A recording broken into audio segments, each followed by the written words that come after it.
হযরত আবু হুরায়রা রাদিয়াল্লাহু তাআলা বলেন, কোন ব্যক্তি যদি একটি গুনাহ করে তাহলে তার দিলের মধ্যে একটা কালো দাগ বসে যায়।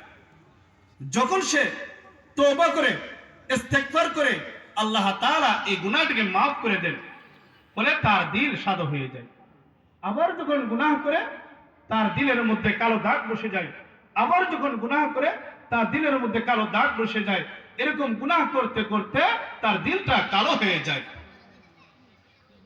কোরআনের মধ্যে আছে, কাল্লা বাল রানা আলা কুলুবিহিম মা কানু ইয়াকসিবুন। অর্থাৎ যে গুনাহ করতে করতে তার দিলটা একদম কালো হয়ে যায়। কালো হলে কিরকম?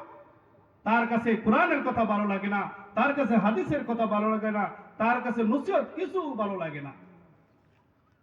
হাসান বসরি রহমতুল্লাহকে জিজ্ঞাসা করা হইল, বললেন যে আমি কোরআনের কথা শুনি, হাদিসের কথা শুনি, শোনার মাধ্যমে আমার দিলের মধ্যে কোনো পরিবর্তন আসে না। আমার দিল কি মরে গেছে না আমার দিল জীবিত আমি বলতে পারি না।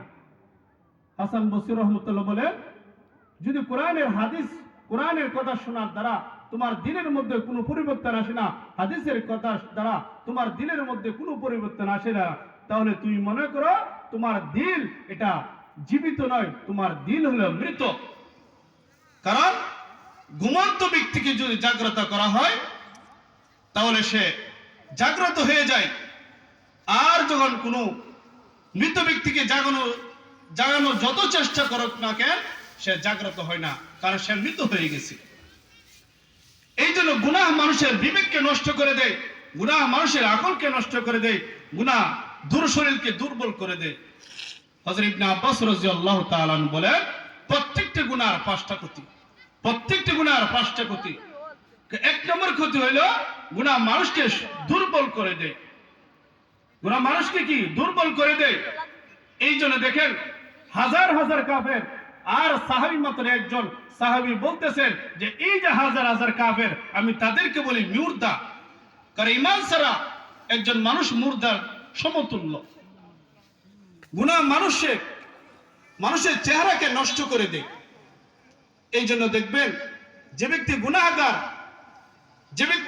গুনাহগার আল্লাহ তাআলা নাফরমানি করে, আল্লাহ তাআলা ইবাদত বন্দী করে না, দেখবেন তার দিকে তাকায় দেখবেন চেহারার মধ্যে ভালো লাগে না। চেহারা কেমন চেহারা মনে হইতেছে এটা শয়তানের মতো। আর একজন নামাজি ব্যক্তি, সে আল্লাহ তাআলা ইবাদত বন্দী করে, যে 100 জনের মধ্যে যদি একজন নামাজি তাকে আপনি বলতে পারবেন সে নামাজি ব্যক্তি, যার চেহারার মধ্যে নূর বেশি উঠবে। আল্লাহ রাসূল সাল্লাল্লাহু আলাইহি ওয়াসাল্লাম বলে, যার নামাজ বেশি, যার ইবাদত বেশি, তার সৌন্দর্য তত বেশি বলেছে।